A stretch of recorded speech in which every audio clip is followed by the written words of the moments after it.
So with this tutorial, I'm going to show you how to insert the two leather tabs into the newly upgraded medium moon phone pouch made from Home Kit. I'm just going to show you generally how this gets inserted. So the new design has a slit and some holes above the slit and some stitch holes below.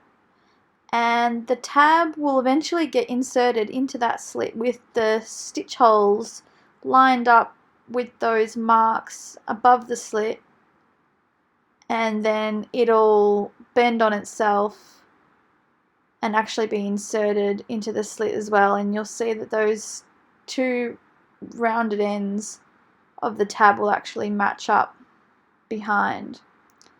So I'll just show you how it is a bit of a tight squeeze, but it will go inside that slit with the O-ring in place once we finish this tutorial. Something like that.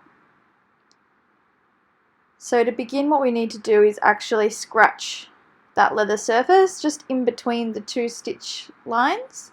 So grabbing your sandpaper,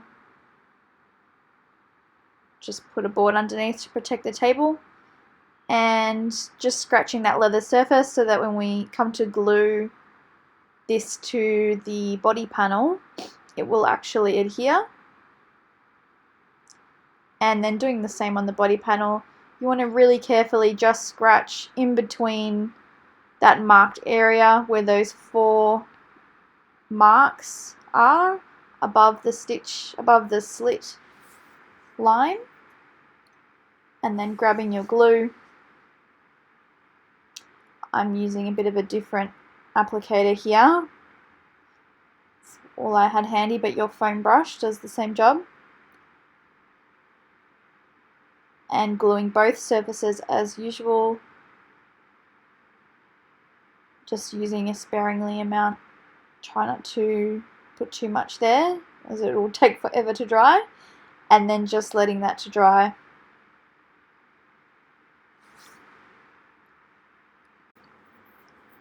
So the glue's all dry now, and I'm inserting the shorter end of the tab, as you can see, into the slit and lining up those stitch holes from the tab alongside those marks that are on the body panel, and then taking my bone folder and just putting some pressure down.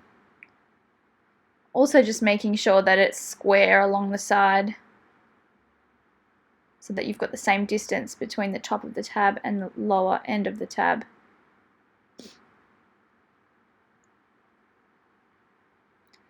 Now we're just piercing the holes all the way through. Also piercing those marks on the body panel in line with the stitch holes.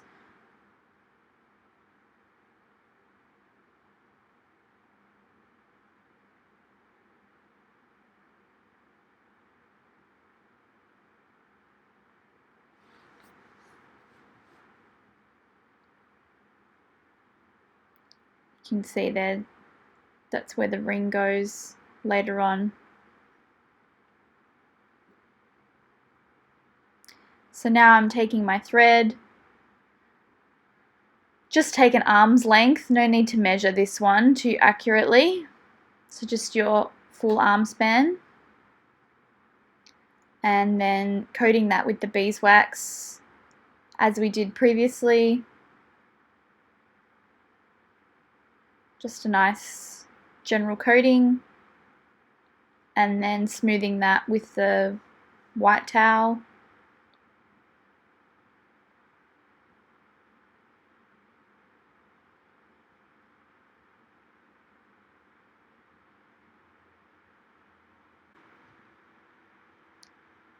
Then threading the needle as we did the same way before, just locking the thread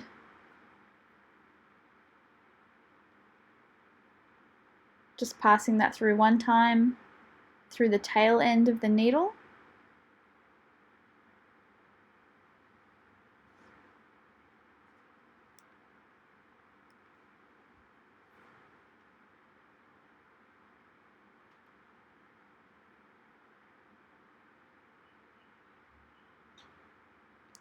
Then we're starting with our saddle stitching method through one of the center holes, even out the thread lengths,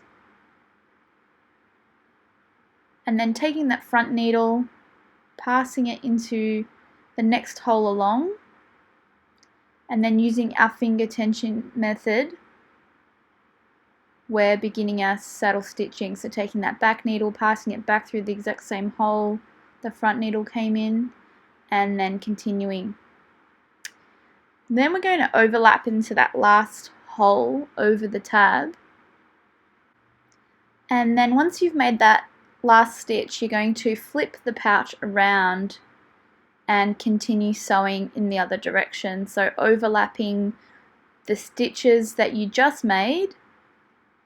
So when you're piercing in the same hole where stitches already exist, just making sure you don't pierce any threads that are through there, and then just going back over the stitches you've already made in the other direction, and we're going to take that through to the other side of the tab.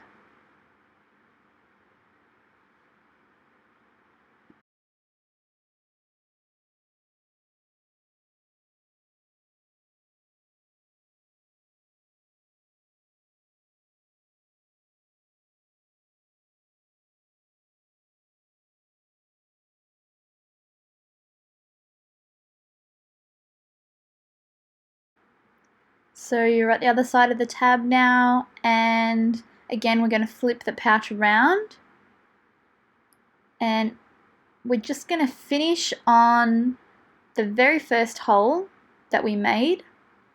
I'm going to leave a loop at the front,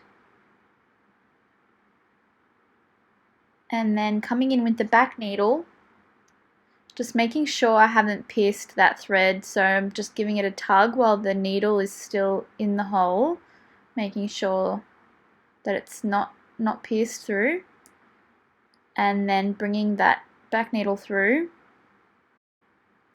then twirling that front needle through the back loop 2 times and pulling that tight so that it closes that front stitch, and then yanking what is now that front needle so that you're closing that knot on the back of the work. So doing the exact same secure knot that we did to finish the zip line of the pouch. Then trim that close to the work on both sides. Then taking your awl, you're going to add some glue onto the back of that last stitch and just inside the hole where we made the knot.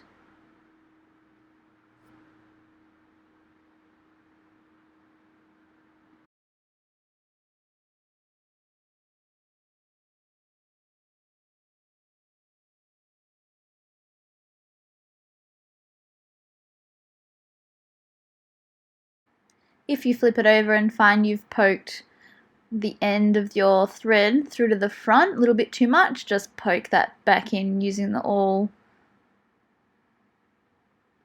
And you might need a double glue in there as well. Because this tab is going to fold over onto itself, there's no harm adding any glue on the front as well as the back of this, just to secure that thread in place, because it will well be hidden underneath the tab.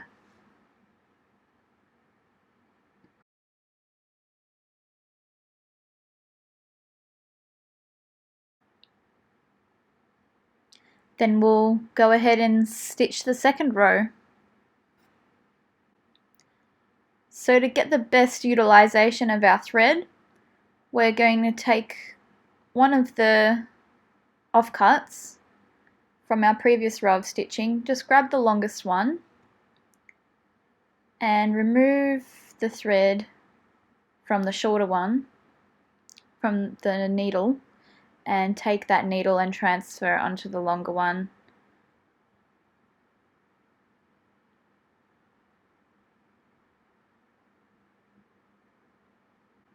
And just re-locking that needle in position at the end of your new thread.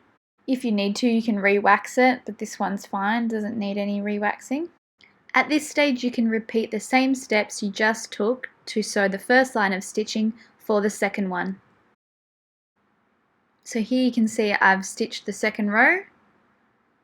I've glued the knot at the back of my work and a little bit at the front as well. And then just taking your bone folder and squashing down those threads, making them nice and flat. This will make sure that any abrasion won't happen too quickly.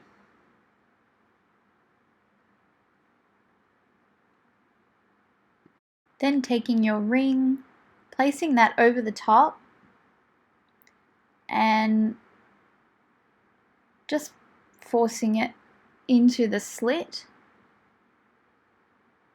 and trying to match up the lengths behind that body panel.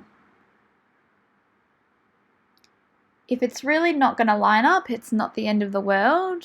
Sometimes when the tabs are really thick, they will have a mismatched length. It shouldn't worry you too much. Just want to get a really nice finish at the front of the work. So that's the main thing. Now we're going to scratch this and glue them together. So just pulling them into position and grabbing your sandpaper and taking off just the top coat of that leather. As always, we're doing both sides because we're using that contact glue.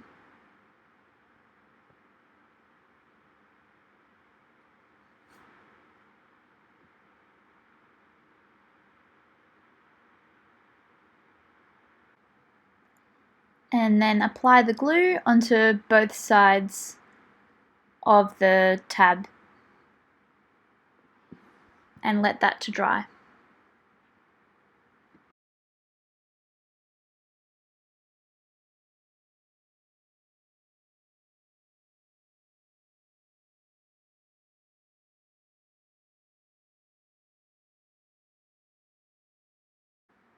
Once that's dry, enough that it's tacky, place those two sides together, trying to line them up as close as possible.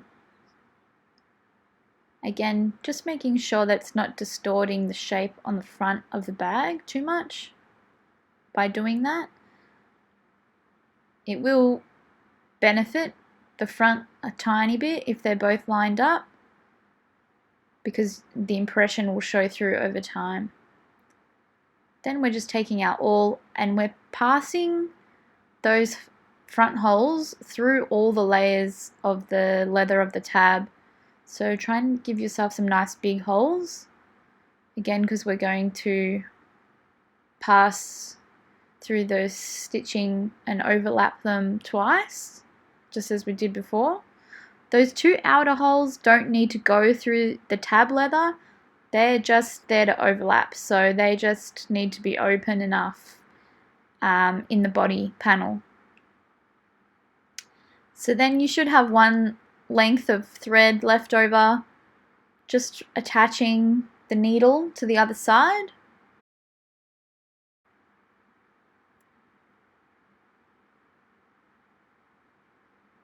And since this is going to be stitching for the outside of the pouch and will be visible on the finished product, I'm just going to re-wax this thread and smoothing the wax out through the towel again.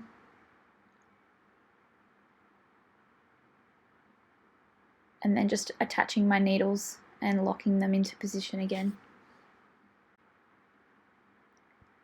So making that last stitch, it's the exact same process that we've done for the other two rows of stitching that are securing the inside of that tab holding the ring. So just using that finger tension method and passing the threads through to overlap the tab on the right side.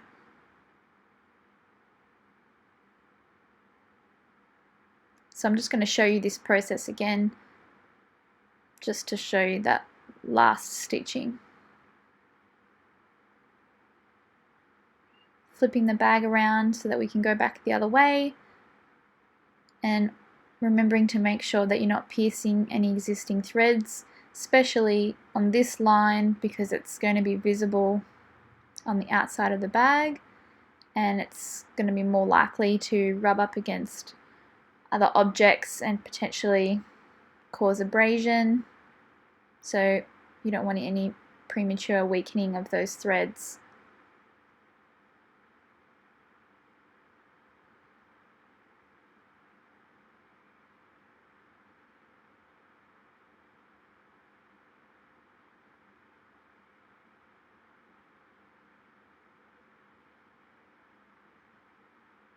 So now we're overlapping the other side of the tab, the left side, and then flipping the bag around so we can finish off in the same hole that we started in, leaving a loop at the front.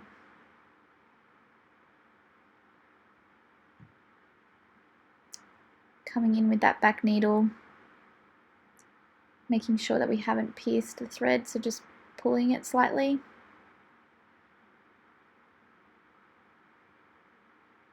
And then creating our knot at the back there. So twisting it through twice, closing that back needle so that our front stitch work is looking neat, and then taking that front needle and closing that back loop. So giving it a yank at the end there, just so that it sucks that knot that we've made into the last hole. And there you have it. We've finished the stitch work now. So we'll flatten this out first using our bone folder, making sure that that stitch work looks nice and neat, and then we'll just go in and open that hole slightly and put some glue in that very last hole, just to make sure our knot is super secure. This is where I would only put glue at the back, not at the front, to avoid any discoloration or any shininess on the front. So then just giving that a moment to dry. So that's the process. You would copy that exact same process to do the second tab on the front of your bag, and then you're ready to close the bag thereafter.